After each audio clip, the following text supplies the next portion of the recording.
My name is Monica Mosher. I'm 31 years old, the oldest daughter, the one who fixes things. And somehow, that title is exactly why I was the one standing in my parents' kitchen, holding an eviction notice like it was a parking ticket. Dad slid the manila envelope across the table with this stiff, rehearsed expression and said, "You've got 48 hours to move your things out. This house belongs to your sister now." I didn't argue. I didn't even blink. I just said, "Okay."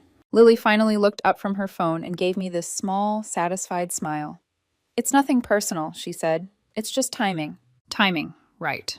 Mom kept folding the same dish towel in half and whispering, "This will help you spread your wings," like she was quoting a motivational poster. The fridge hummed. A drip of lemon cleaner slid down a cabinet door. Dad repeated, 48 hours, like it was a line he practiced in the mirror.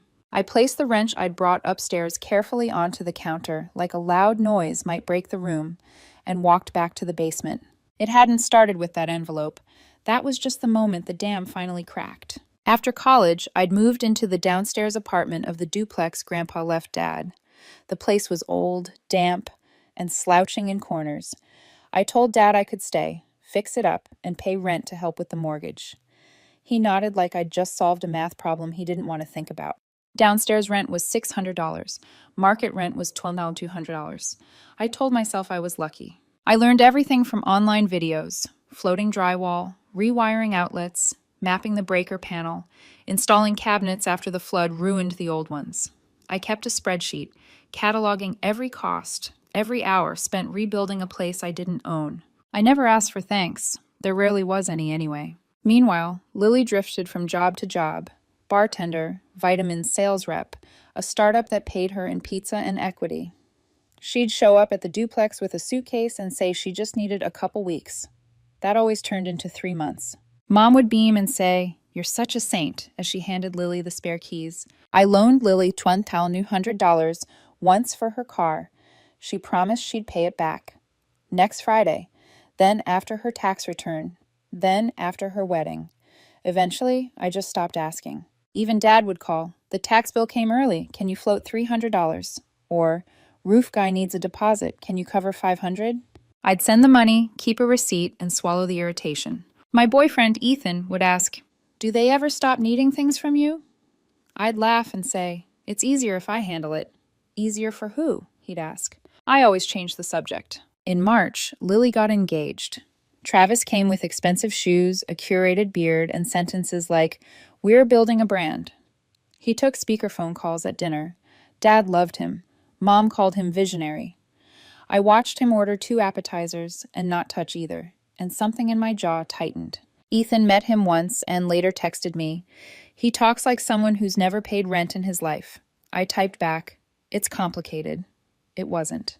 In April, property insurance spiked by $1,300.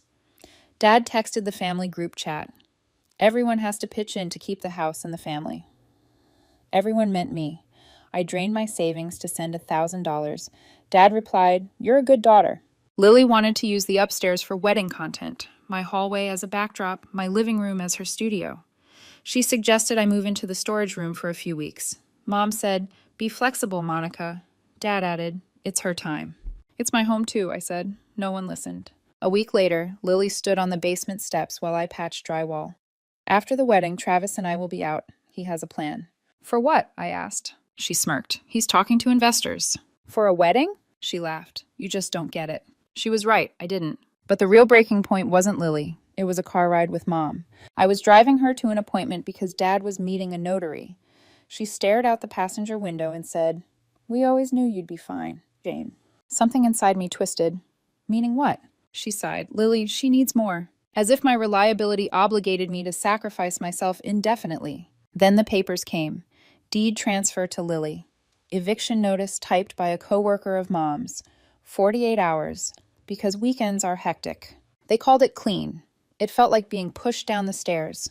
That night, I sat in the apartment I rebuilt and opened my spreadsheet. $14,970 in materials, 412 hours of labor, 61 months of rent paid on time. I scrolled and scrolled. At first I felt nothing, then clarity. I had treated this house like a person, fed it, dressed it, kept it warm. And now I wasn't allowed inside. Ethan called. "You okay? You sounded weird earlier. They're evicting me, I said. Lily owns the house now. Silence. Then, Monica, what? It's fine, I lied. I'll figure it out. You always say that, he whispered. But you don't have to fix people who break you. My throat tightened. After we hung up, I printed every receipt, every email, my lease renewal with the LLC name everyone forgot about. I placed them in a folder. Closed it. My hands were steady. The family meeting was Saturday. They thought I'd show up and quietly accept whatever they decided. They didn't realize something in me had shifted. For the first time in my life, I was ready to say a word they weren't prepared to hear. No. Saturday came thick with humidity and the sour smell of lemon bars. Mom always baked them when she wanted everyone to behave. The living room, the one I had repainted twice, looked staged for a real estate walkthrough. Dad wore his serious polo. Lily had a pink-tabbed folder on her lap. Travis lounged on the couch like he was auditioning for an ad about passive income. I walked in wearing my work hoodie, drywall dust still embedded in the seams. I didn't bother brushing it off. Let them see what built this place. Lily clapped once, bright and performative. Okay, so let's make this smooth. We're keeping the tenant. She nodded at me like I was an appliance, month to month. Then once we monetize the upstairs as a studio, we'll move you to market rate. Mom added softly, it's best for everyone. Travis leaned back, legs spread wide, and said, we'll help you transition. I stared at the lemon bars. I thought, say the thing. Not the polite thing, not the clever thing, the true thing. No. The room froze. Lily blinked. No to what? No, I repeated. No to being your month-to-month safety net. No to funding your content dreams while you raise my rent. No to packing up my life in 48 hours like I'm a guest who overstayed. Dad leaned forward. We've made the decision. Don't be dramatic. I'm not being dramatic, I said. I'm being specific. I opened my folder and placed it on the coffee table. Printed emails, receipts, screenshots, the lease. You forgot something, I said. I have a valid lease through December. Travis snorted. You can't lease from family without... It's not from family, I cut in. It's from Turner Family Properties, LLC. The LLC Dad set up to save on taxes. Remember, Dad? Your church friend helped file it. You signed as manager. I signed as tenant. It auto-renewed. I tapped the page. 60 days notice required, and no-cause evictions aren't legal in this state anymore. Dad's eyes flickered. Mom pressed her hand to her chest. Lily's smile fell apart at the edges. Travis fumbled for his phone. I don't want to fight, I said, calm, steady. But you don't get to take my home, my work, and call it legacy. I slid another stack of receipts toward them. Materials I paid for, $14,870. Insurance and taxes I covered, $6,400. Screenshots of every time you asked for help. I helped. You call it love, I call it invoices. Dad stood abruptly. You're making this ugly. I stood too. No, I'm making it accurate. Lily jabbed a manicured finger at me. You're punishing me because Dad chose me for the deed. You've always resented me. This is revenge. This isn't revenge, I said. My voice was low, unwavering. This is closure. The word thudded into the room. You're adults. Make your choices. But you don't get my silence anymore. I'm not your backup plan. I'm not your bank. I'm not your free superintendent. Travis opened his mouth. There are liability issues. I raised a hand. If you want me out, follow the law. If you want to talk, talk in writing. No more hallway decisions. No more last-minute calls. Email me. Dad's voice snapped. You ungrateful. After all, I know, I said quietly. After all I've done too. He froze like someone had hit a switch. Mom whispered, Monica, please. My throat tightened. I love you, but I'm done carrying it. Lily tried a softer tactic. We can do a fair rent. Market's $2,000 a month. You can stay for $1,600. I pay $600 now, I said. Plus the cabinets, the outlets, half the roof. If you want market rate, pay me for my labor. Travis scoffed. We'll hire a contractor. Great, I said. Tell him about the corroded galvanized line in the wall behind the laundry room. It'll burst in 2 months. Flood the alley. City will fine you. Also, the upstairs bathroom fan vents into the attic. Mold.